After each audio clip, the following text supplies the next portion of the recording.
going to go ahead and get started. My name is Phil Eskew. I'm a family physician and attorney. I've been researching direct primary care for more than a decade. Most of that research is on DPC Frontier. Nick Bonds is with me, and he's an attorney as well. Howdy, everybody. Nick Bonds. I'm a consulting attorney from the Phia group. We're based out of the Boston area, but I'm coming here today from Atlanta visiting everybody, so it's nice to be here. I don't have nearly as many bona fides behind my name as Phil does. He has the open crawl of Star Wars going, but I won't bore you to death with all of my stuff. But I'm really here just from the self-funded plan perspective, kind of providing that consultative guidance kind of angle on all of Phil's amazing content. So we're going to have a back and forth here. The slides are mine, so if you don't like them, it's my fault. I tried to have a bit of a theme here at the beginning, sort of going after the monopoly piece and a little bit of a trivia almost to start. So if you wish you were immune to malaria and you're looking at this chart, then that could come with some caveats. Now you might have sickle cell disease. If you wish you felt no pain, if you wish you didn't have any fat, if you wish you were always happy. Anybody know what medical things might go along with these? So those all have different syndromes that go with them as well. So maybe you didn't want any wrinkles, but now you have scleroderma. You wanted a nice tan, but now you've got Addison's. So be careful what you wish for, of course, is the theme. It's the genie story that we've all seen a million times. Somebody thinks one thing's going to be nice, and then it turns out it may not be. So I wished I lived in a place where, it was a gated community where all my patients valued safety more than anything else. We had free health care, free housing, free food, free clothes. What's this place called? Yes.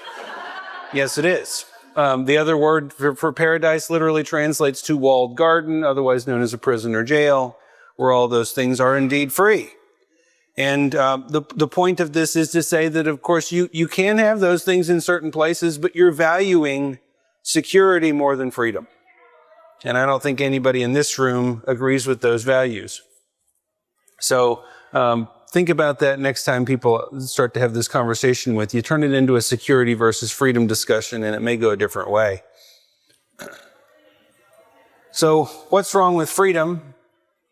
I think Keith Smith said this to me many years ago, and I generally agreed with him. There wasn't much wrong with it, but there are some things that can get in the way. Accidents, crime, people screw up when you give them a lot of freedom sometimes. You could have a pandemic. The famous line, "My body, my choice," is said in some contexts, but not others, that I found ironic. So people don't say that before they go bull riding, but they do say that before they want to promote an abortion, but they don't say it before a vaccination. So these things can play out in odd ways. So hopefully your optimism is greater than your apathy, and we're all in this room for that reason. So if healthcare were a universal right, how could we enact it without enslaving other providers, or rationing care, or decreasing the overall quality of care by reducing competition? So we want to avoid those things. Consider places where it already is a right, which is several different venues, all of which have had these problems. So you can try and do that, but you wind up creating a floor rather than a ceiling. So how do we counter the monopoly men in general? If the government isn't the answer, is venture capital the answer? What red flags might come in when they get involved? And what can happen when you form a larger group practice? How can conflicts of interest, creep back in spite of your efforts? And there are many places that can happen. And what does it mean if you're going to stay small and independent? What regulations do you maybe avoid that we're going to come in and change your company to somebody else's company simply based on the nature of its size? So if I wish I worked for a growing startup, what would that look like? Get to build things from scratch. You get to design all your own workflows. Nobody's burned out. Everybody's excited. That's why they're joining your startup. And your work-life balance is what you make it. So you might be working 80 or 90 hours a week, but it feels like 40 to you because they're all your own tasks. So how can that play out? It may start on your own and it may feel good at the beginning, but if venture capital doesn't know the rules, they may change them on you. The CPOM may get in the way. Corporate practice of medicine is an issue. So if somebody's going to finance the practice other than a physician, CPOM is an issue in most states. The The certificate of need laws, big issue that Keith has talked about many times. And those are going to vary highly from one location to the other. So it affects where you can do things and how they can be financed. Efficiency and delegation of efforts can be a problem with different medical boards depending on how you're delegating things to nurse practitioners and PAs, whether or not you're going to dispense medications. This comes up all the time with DPC practices. So we'll keep going for time here. So if all growth is good, what can come with that? Well, you can have metastatic disease, you can have obesity, you can have cardiomegaly. So analogies from earlier. So you want good growth is the point, of course, and you don't want to be saddled with too much debt. You don't want to have a runway that's too short that doesn't reflect the longer runway, for example, that lots of DPC practices need to grow organically. Okay. So if you look at venture capital investment, 21,000 venture finances from 2004 to 2014, 65% of them lost money. 2.5 had returns of 10 to 20x, and then 1% were your, 20x returns, and then you've got 100 unicorns in there that everybody's chasing. And the phrases that you'll hear thrown about in venture capital groups, we want to invent a new category, we want to make sure it can scale. What is your net promoter score? All these things are buzzwords that I've gotten tired of hearing because they often don't apply to healthcare, and they may not understand that the timelines could be different, that you have what's called a Veblen good phenomenon, which for anybody who studied economics in detail, most of the time you want better price, meaning lower price, and you want your quality to go up, and that's how you compete. But in medicine, we often don't have great data. In fact, we often have no data. And as a consequence, when either you don't have the data or you can't convey it in a clear way, those rules are broken. And you have a Veblen good phenomenon. So the example of that, it's not unique to medicine. It also happens in law. Let's say you're driving down the street and you get in a car wreck, and there's two attorney billboards that you passed right before you got in the wreck. And one of them says, it's got somebody on there who looks like they've got 20 or 30 years of experience, and they've got a price that says $500 an hour. And then on the other one, you got some rookie that looks like they just finished law school, and it says $50 an hour. What does everybody in this room assume? $500 an hour has got to be better, especially if somebody else is paying for it. Price must equal quality. Yeah. Right. And that's your Veblen good phenomenon. You price becomes a proxy for quality because you have nothing else to judge it on. And too often that's what's happening in medicine. So venture capital groups, they may engage in leverage buyouts. You may have these Texas two-step bankruptcy schemes, which you might have heard about. There were Johnson & Johnson was doing that, trying to get out of their talcum baby powder issue, and trying to say, oh no, all the money's in my left pocket, not in the right pocket. You can't get to that. So you want to be aware of these, and you want to be aware of how they could play out. The bankruptcy that Hahnemann Hospital went through, when it got bought out in Philadelphia, you had a large venture capital group bought it out, intentionally pumped all the money into other organizations, and then bankrupted the thing.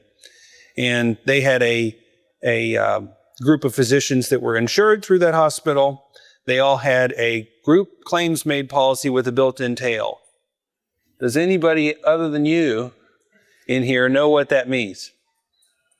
So you got two types of malpractice insurance you could have, right? Occurrence and claims made. And which one's better? Occurrence. Why? Because it's intuitive. You have it in place today. Even if you win the lottery tomorrow and you quit, if you removed the lipoma and it went badly today, years down the road, assuming the statute of limitations hasn't passed, that still covers you. Claims made, if you do the procedure today, you win the lottery and then you forget, you don't buy a tail, and then they sue you a year later, there goes all your lottery money. Because the insurance company's not going to pay for that. You didn't have the policy in place at the time the claim was made. That's why they call it claims made. Why am I telling you this? Because Hahnemann Hospital had a group claims made policy, and they like to argue the tail's built in, which means instead of you, the individual physician, having your own claim, we've got a large policy everybody's bundled into, so theoretically we don't care when they come and go, because we've got a corporation that never dies, except when it goes bankrupt. So that built-in tail that was supposed to be there because the entity persists in perpetuity didn't. It stopped because of the bankruptcy. And in this interim period, they had to go to the judge and say, please set aside $1 million plus to pay for this group tail. And it took the judge 8 months to do it. So in the meantime, you got all these people buying their own tails. So that's one more way you can get caught in the middle with some of these bankruptcy games. You don't want to be in that situation if you can avoid it. So venture capital interest in healthcare as well. $1 trillion in PE funds, over 8,000 different transactions over the past 10 years. They've got the Forbes citation there in case you're curious and want to look that up. And then what about emergency medicine? This was one easy example because they've had more venture capital interest than most other places. The hospitals would outsource ERs to these venture capital-backed companies, and then you'd see sort of the staffing company approach that they would take, often replace physicians with NPs and PAs. Why? They were easier to employ, they cost less to employ, they ordered more tests, which made the venture capital group more money and caused higher, surprise bills. And then, that's why you're seeing freestanding ERs popping up everywhere. Yeah, thank you. Yeah. Lots of freestanding ERs. They can bill more that way as well. So it's quite a problem, and it's what most of us are pushing back against in here. So how to fight back? Don't let, have your patients not pay this bill. There have been several things that have changed recently that make this easier. So number one, they may have violated the No Surprises Act. You can look into that. Number two, you can litigate your way to fair market value rather than paying that bill right off the bat. And number three, it doesn't go on your credit report the way it used to. So there are lots of reasons why they probably don't want to pay that first bill. It should almost be considered first offer, because in reality, that's what it is when it's in an ER setting. Anything they argued that the patient would have signed, if I walk into an ER with crushing chest pain and you want me to sign something, sure. And what would we call that? We'd call that an adhesion agreement. I didn't read that thing. And it was also signed under duress. So we've got two arguments right there. Not fully consenting to. Yeah, this is not a enforceable contract, and you can argue that, and you can use lots of references to make that argument. So let's see, a little bit more emergency medicine data here. Team Health, bought by Blackstone in 2016, was one example. Envision, bought by KKR in 2018. And then we've got 43% of ER patients seen in ERs by companies that were private equity backed. So that it went up quite a bit. Okay, we talked about how the timeline differs with some venture capital groups. They may have more of a short-term focus. They may have a pressure on you to have signed contracts that weren't the right fit for your model. Is the population who they wanted? Is the location what they thought it was? Are they going to engage in a bankruptcy game? Can you figure that out? And how does that play out if they do it? All right, enough of that. And I already got ahead of myself here, but that's a reference. This is way too many words on one slide, but these are available for you to get after the fact. So this is covering one more time what we just got into, the difference between occurrence and claims made. And if you have a choice in the matter, you want occurrence, you often can't buy occurrence. A lot of the companies that used to sell it just don't want to sell those policies now, which is really frustrating. But if you have claims made, there's going to need to be a tail purchase, and you're going to want to know up front who's going to buy that. A lot of times physicians that sign a contract with a hospital get tagged with that. They'll tag. The two most common ways to get tagged is they try to make sure you're responsible for your tail when you leave, and they try and make sure that any kind of signing bonus you paid gets paid back, so that there winds up being some big exit fee that deters you from leaving. Okay. And here's a little more detail on that. I'm going to keep going for time. One thing I do want to mention here at the bottom that I didn't talk about before, if you decide to not have insurance, number one, you often can't do that. It depends on the state you're in, but there are a few states that will let you do it. There are a few states where you can even brag about it. And some physicians have tried that approach. I'm not sure that's evidence-based, but some of them at least tell me they think that if they announce it right at the beginning, that they're less likely to be sued because they know there's not going to be a settlement. I'm not sure if that holds true or not, but there are some, I think they were in Florida, that were doing that. But it's only crazy if it doesn't work. Right. And then there are other states that are kind of like West Virginia that have a non-economic damages cap, but it only applies if you buy insurance up to X amount.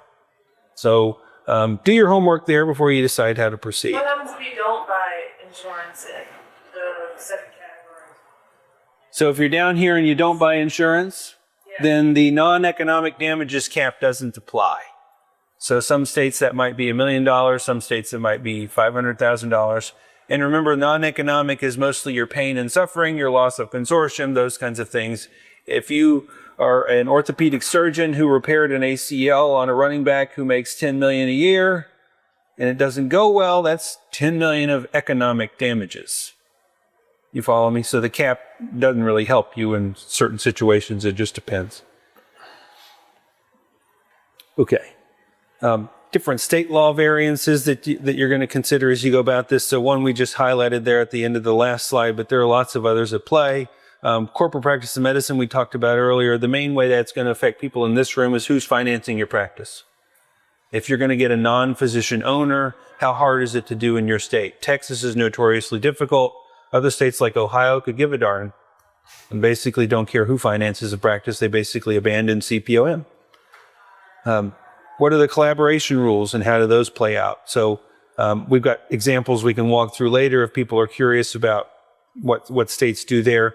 Dispensing medications I've got coming up on a future slide along with a certificate of need summary that I think is interesting.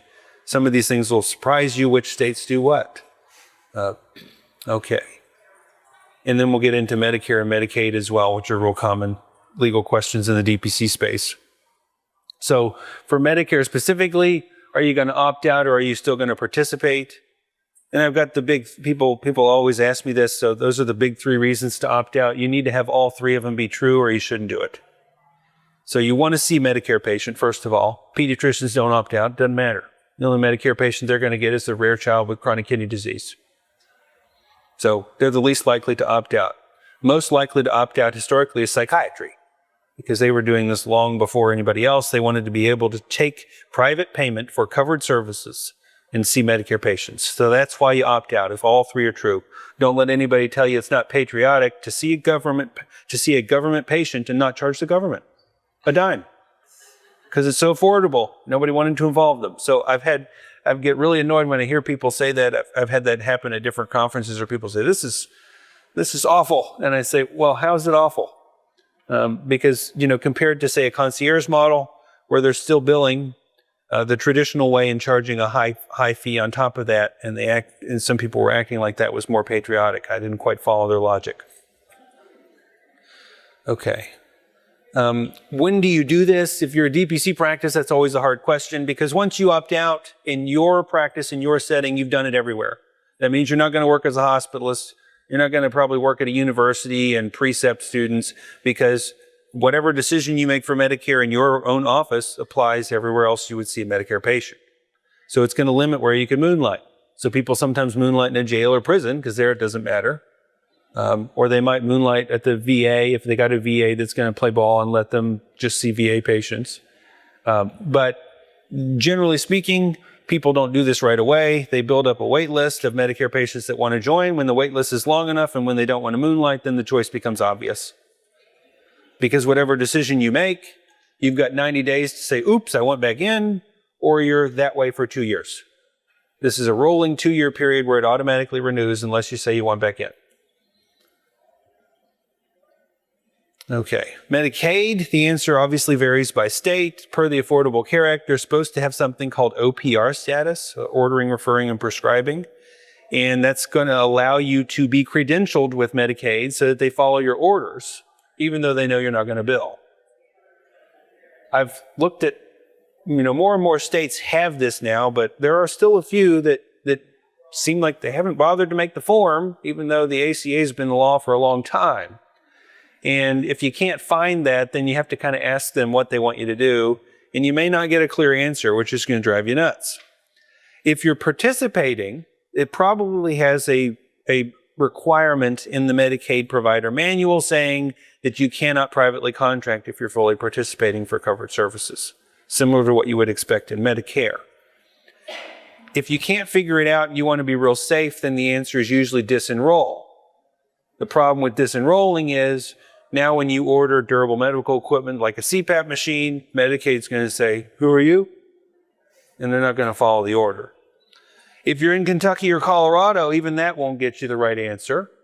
You're simply not allowed. I'd like to see somebody take this to the state Supreme Court in one of these states. But right now on the books, you are not allowed to privately contract with a Medicaid patient for covered services, full stop, no matter what. So I joke with people that if you want to treat Kentucky Medicaid patients under a private contract, go across the Ohio River and practice in Ohio, where Kentucky doesn't have jurisdiction, and have them drive across the river to see you. You're just in Kentucky, right? Is that what you were telling them? Yeah, I can do that because I grew up in Kentucky, so I grew up in Ashland, Kentucky, right over here. Right there. So yeah, right on the border. So this map is one that shows you the dispensing wrinkles from one place to another. So if you're in a red state, you pretty much can't do it. I do have some slides in here about how you can try to get away with it in Texas anyhow, but I've not seen anybody push it. You've got to get at least, it's either 10 or 20. I've got it coming up miles from a pharmacy to do it in Texas. So I'm not aware of anybody who's managing to dispense there. But in the majority of the country, you can, and you can save patients a lot of money. Why? Because you're getting the meds from a wholesaler. So there's no PBM. Totally out. They don't even know that the transaction occurred at all. So unlike everybody else who's using a PBM insure scripts, you can bypass things. So if you want to see a breakdown, this is sort of your summary slide there with the citation at the bottom. Some states make it easy. Some states make it impossible. Some states like Maryland just decide to make it unnecessarily expensive and have you pay a $1,000 fee and fill out a lot of paperwork. You might have to register. You might not.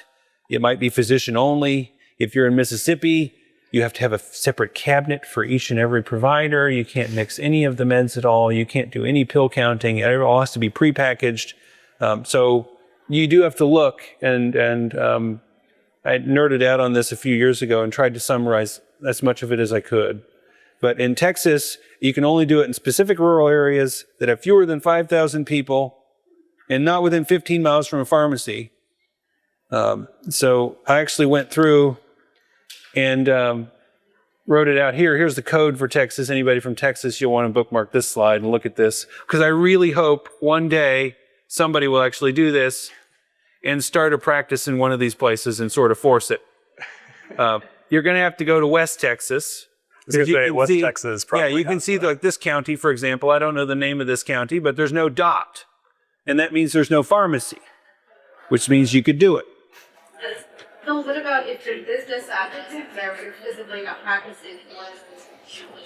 Oh, I don't know. I don't know how that would play out. You got to go there at least one day a week. You know, you got to dispense it there. How's that?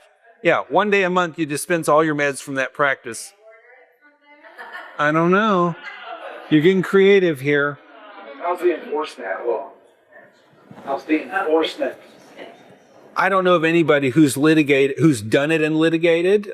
There has been a legal effort already made to try to sort of force their hand, and I was really surprised at the outcome. They lost.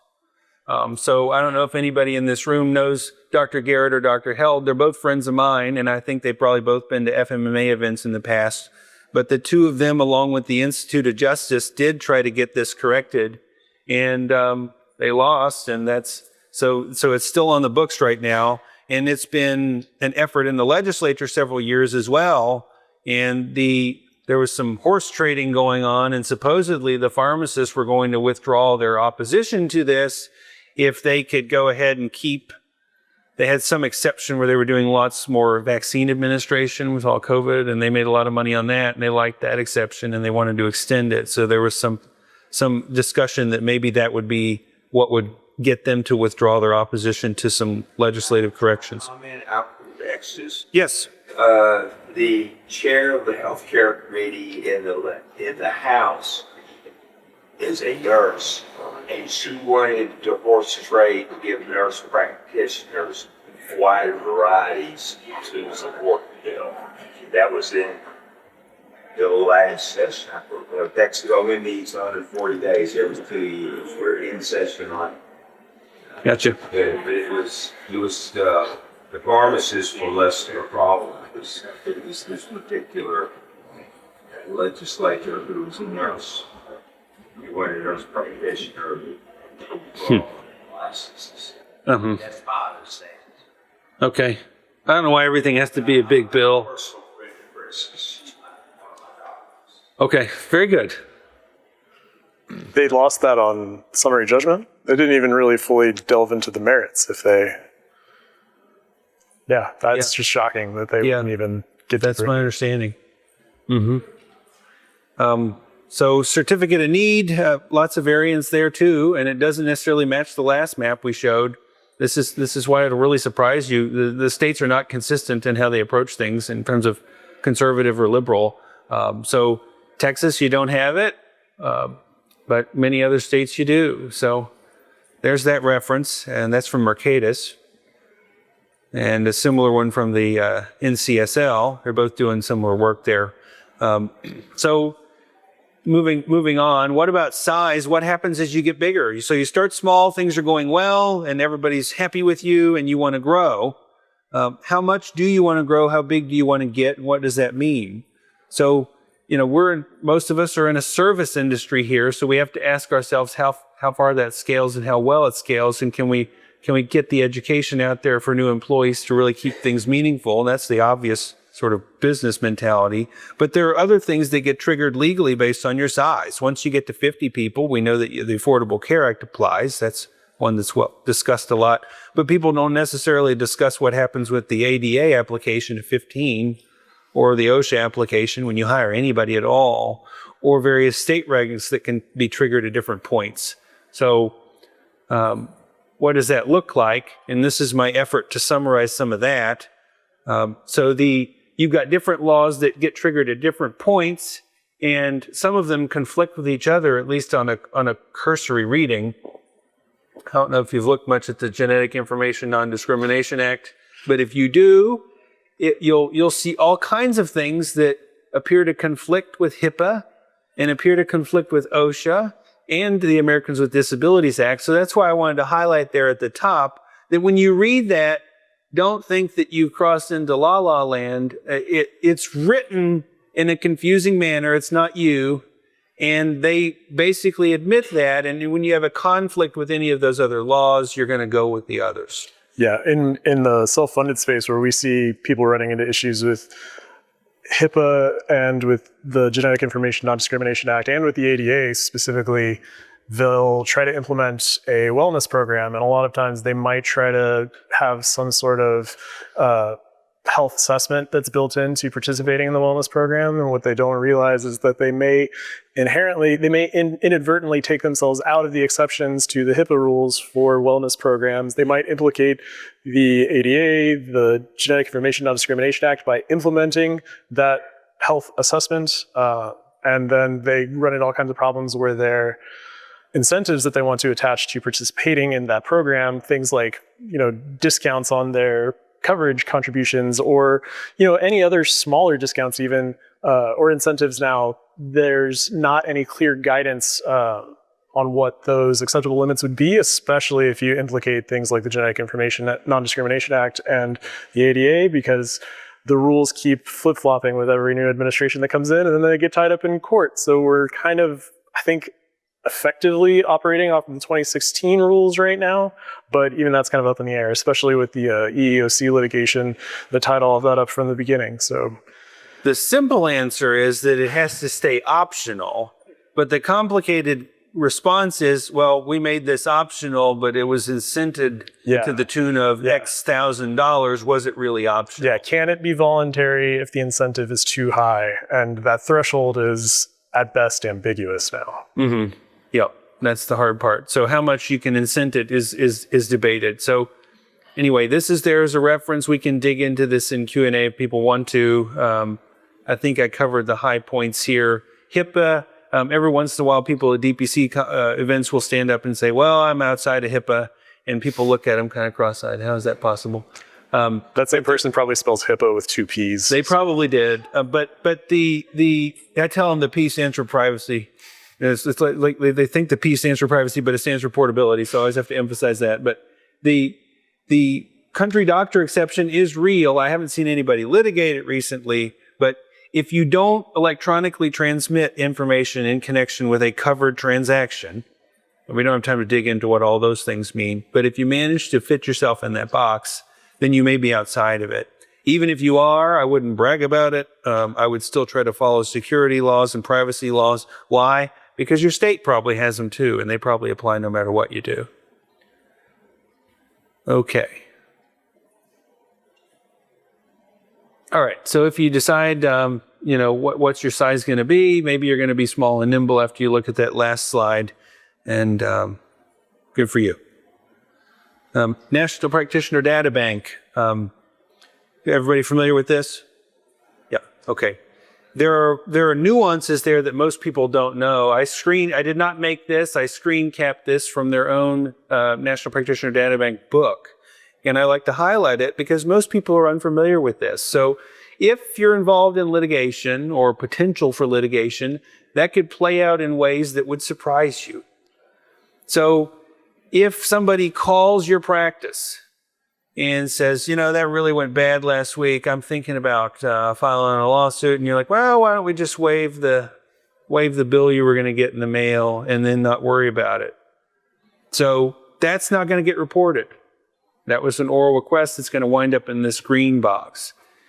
If you had a practitioner fee refunded as a result of a written request, so all you did was refund a fee or waive something, that's not getting reported.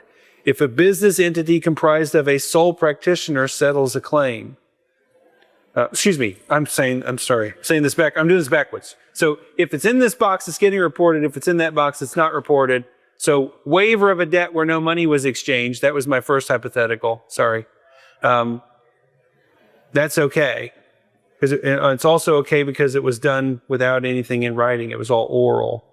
What's the other one I want to hit?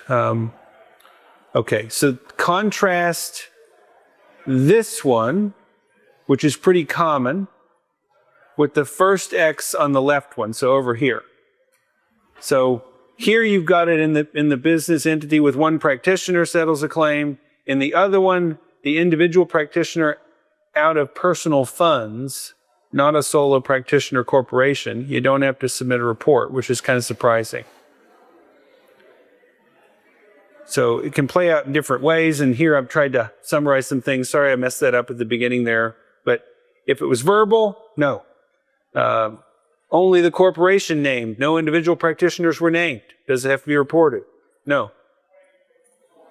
Some states have different state law in the books that require you to track this and disclose it to patients.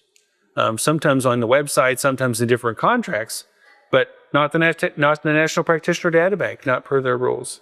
If the payment was made by a sole practitioner out of personal money, we just covered that one, or if it were to waive amounts owed or forgive a debt. So that surprises people.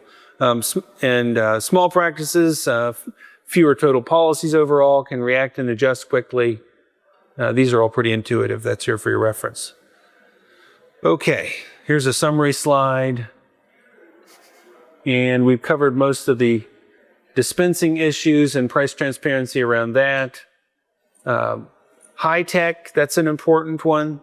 High tech allow anybody not familiar with high tech?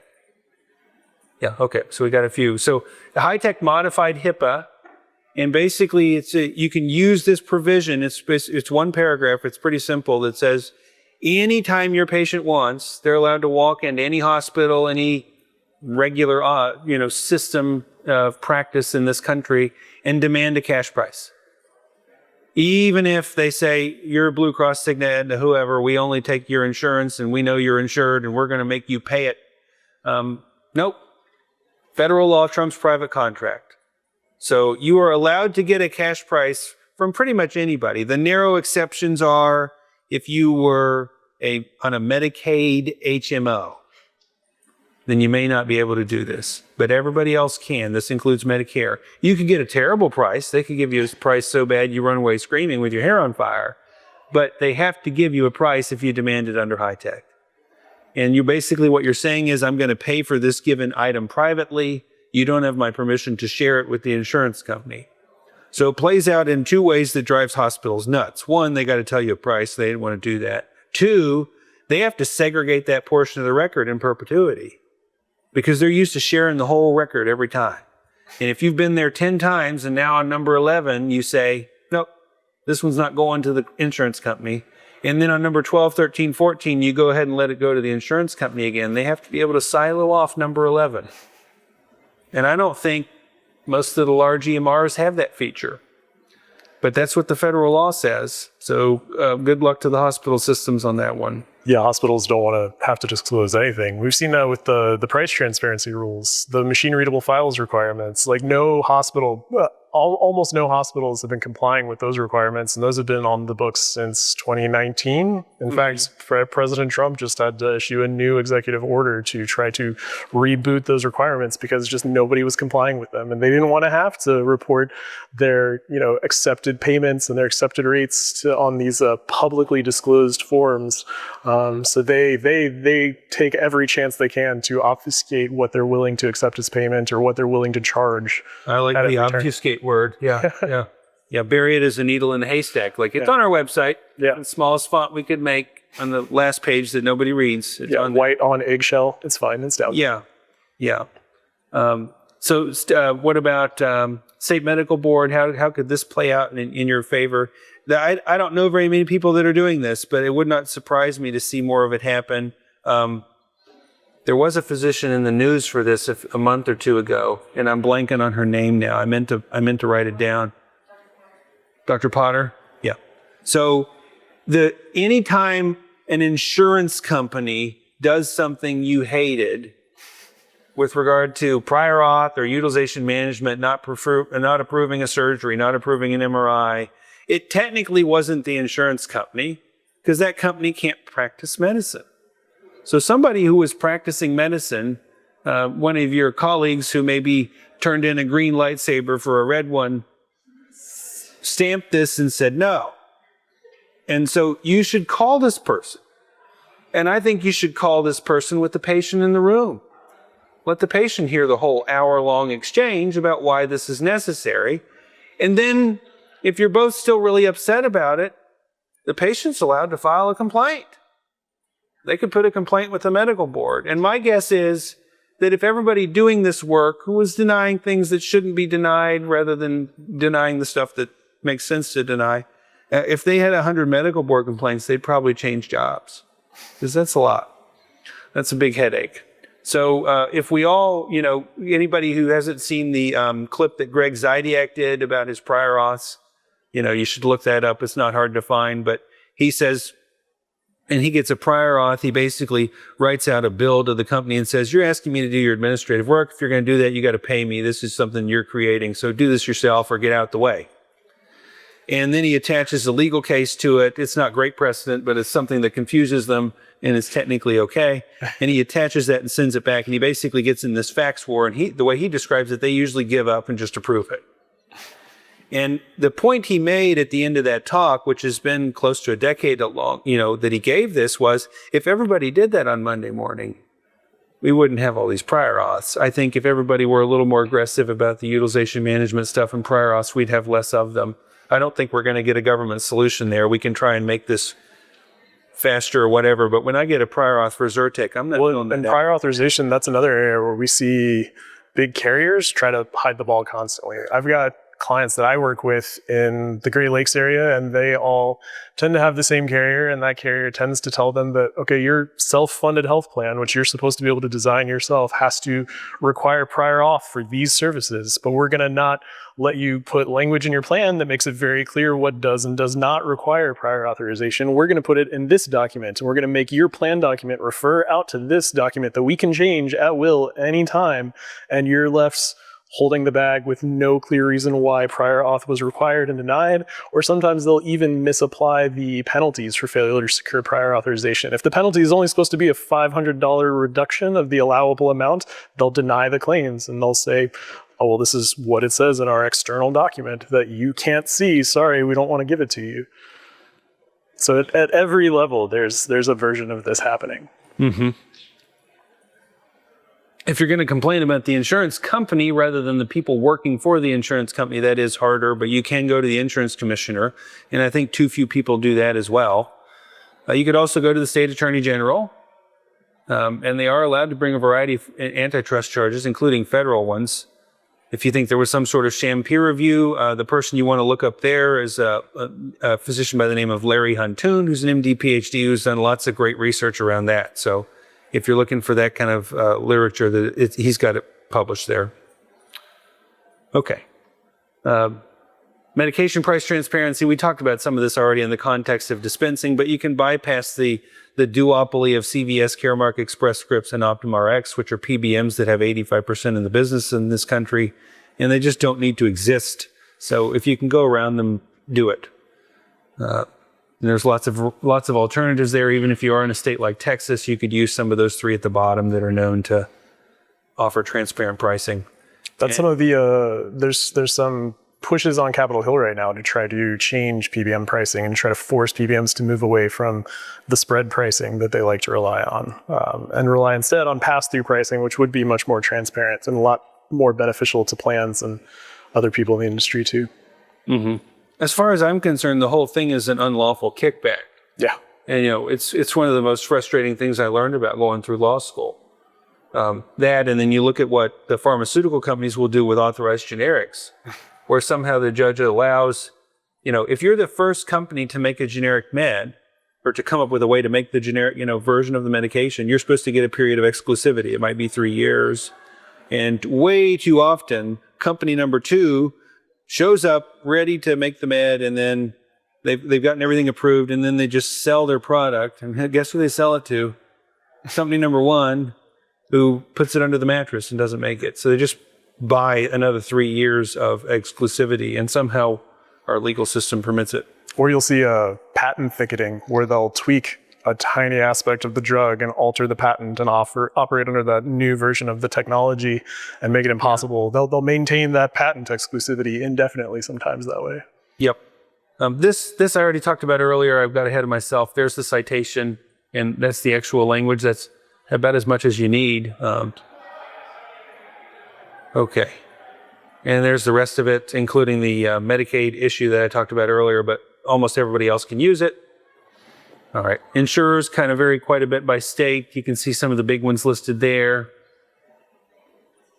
All right. Restrictive covenants. Some states simply don't enforce them. California is one.